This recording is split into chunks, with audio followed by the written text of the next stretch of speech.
think real quickly, Wendy had a question that I think maybe you could touch on, Roger, and then Harold has an X, and then maybe we can start to wind things down. But Wendy's asked, what about supporting campaigns like PETA against Canada Goose specifically? I mean, do you think, Roger, there's instances where we should work with these organizations, or should we just get as far away from them as possible? Well, with PETA, I'd close PETA down tomorrow. In fact, I think PETA should have been closed down years ago because of their overriding of women's rights, their ableism, their sexism, their racism. I mean, I think it's a disgusting organization, and nobody should go anywhere near it personally. And the thing is, we're in the age of the internet now, folks.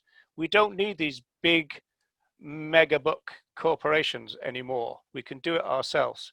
We can organize the vegan fairs. We can organize the grassroots.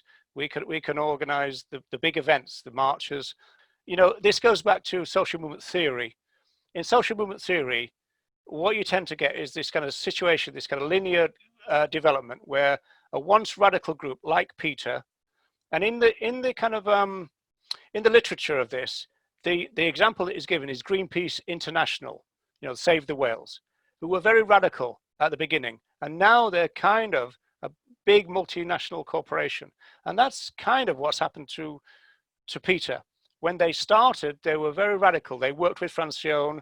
They did, you know, pretty much have a rights-based position. They put out the unnecessary fuss video and all the rest of it. Now, over the years, they got more and more kind of corporatized. They got more and more professional. They've got more and more business orientated, and that means that their message is moderated. And like all careerists, they're worried then about their wages and everything, and about their message. And so this is the kind of story of that. And you know, and what one person to follow to look at that argument is Corey Lee Wren, who's a sociologist, and she talks about that quite a lot in a new book and also on podcasts. The kind of moderation of groups as they grow bigger and become professionalized. And it's a thing that doesn't just affect the animal movement, it affects all movements. And so if you keep it grassroots, it tends to be kept on a more radical level. They've got, in a way, less to lose, I suppose you could put it that way even, you know. So yeah, so there's that. But no, I mean, I would close PETA down. I really would, you know. You see, our movement is based on justice. You can't have PETA existing in a justice framework. It just doesn't fit. I don't think we'll have to worry about anybody misinterpreting that message. Good. And that's what today is all about, isn't it? Sending clear messages. And I think Harold said he had some thoughts to add. Yeah, I would just to build on what Roger said, that this is something I've studied about organizations, nonprofits in general. And there's a great book I just grabbed that everyone should read. It's called Protest Incorporated. It's written by a couple of Canadian researchers. And it talks about how, in Sierra Club is probably one of the best examples in the United States, that they, in 1970 with the first Earth Day, they did a lot as an environmental group. We got lead out of gasoline. We've got the anti-nuclear group grew out of it.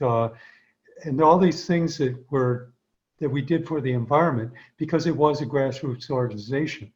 But then around 1980 or the early 80s, they had grown as an organization and became wealthy enough that they felt that they could have more impact by having a seat at the table with the polluters to have a greater impact. Well, there's this, so long story short, these organizations, nonprofits, when they get to, or charitable organizations, as they're also known, as they get to a certain tipping point, it becomes about the survivability of the entity rather than the work. And that is borne out in this book, but it's something we've all observed at one time or another. Now, to another point that Roger was talking about, is this is something that I wrestle with, is that I do believe the grassroots is how anything is ever changed. And it's like, if we look at the slavery movement, the abolition of slavery in the United States, it was done through predominantly the Presbyterian churches in the United States, and Harriet Beecher Stowe and the Presbyterians in Cincinnati, Ohio. But what were they doing? They were changing the hearts and minds of people at the grassroots level. And that is what our job is, I think, is changing hearts and minds. What happens when any government, being local or state or federal, can you legislate morality? That's a real question. Can you legislate morality if you don't have a critical mass of people who agree with that moral argument? So yeah, there's room for both of these to be worked on in society, I think. But I see where I'm coming from and what my work involves, and what speaks to my core values is that we have to work at the grassroots, changing hearts and minds. I think that's a really good. Oh, go ahead, Roger. Yeah, no, it's a very strong point. Just very briefly, just to emphasise Hal's last point there. I mean, the hunt ban in England, Scotland, and Wales, and the Irish hunt ban with the staghounds, that just proves the point in the sense that legislation was passed, but no hearts and minds were changed, and so therefore, all these people now, pretty much, you've just got a bunch of pissed off people who still want to do what they're now not allowed to do. You've not won any argument. It's not as though they moved to a situation where they think, okay, I now no longer want to do what I previously did. They still want to do it. It's just that they're prevented by law. And so they find every loophole they possibly can in order to get around the legislation. So that goes to what Harold just said. Yeah, and I think to me that's a super strong point is, we look back through history, governments and legislation rarely lead social change. They often follow it. They follow, yeah. So I don't see the animal movement, changing that trend.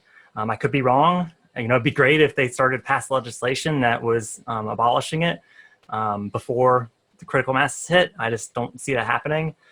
But I think if I could just add some closing remarks, and if anybody else has anything to add, feel free to chuck an X in the chat box, and then I'll let Roger do the same. But I've really enjoyed the conversation today, and I think hopefully, if anything, it gets us all thinking, even if we don't necessarily align on all these ideas, and help us answer that question. Ultimately, is animal welfare a distraction?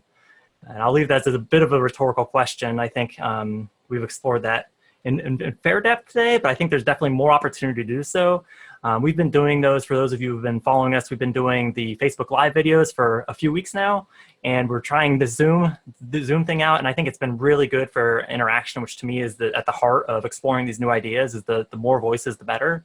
And yeah, just really continuing these things. So if there's specific topics that you want us to cover, let us know about it. You can drop a message to the Animal Rights Show Facebook page, or reach us out to Roger or I directly. And yeah, do you want to add anything else to kind of put a bow on this, Roger? Well, I'd rather the people contribute and try to wrap up, really, because the reason that we switched to Zoom was because there was a little bit too much emphasis on me and you, and everybody else could just type. And it's really been brilliant, the fact that people could talk to us.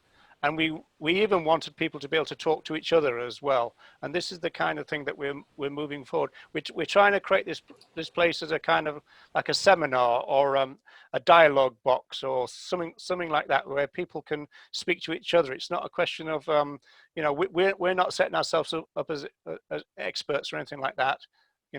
I'm willing to learn as much as anybody else, and so that's the way that we see it. There's Tim laughing there, and so just put me off my stroke there, Tim. Come on, you're an expert. You may have room to learn, but you're still the expert. Come on. Now I credit you with learning about animal rights 5 years ago. Definitely, you, Karen.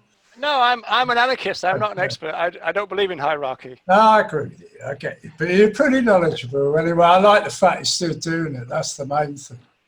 Got a sense of humour too. So even if it is a try stonewalling battling,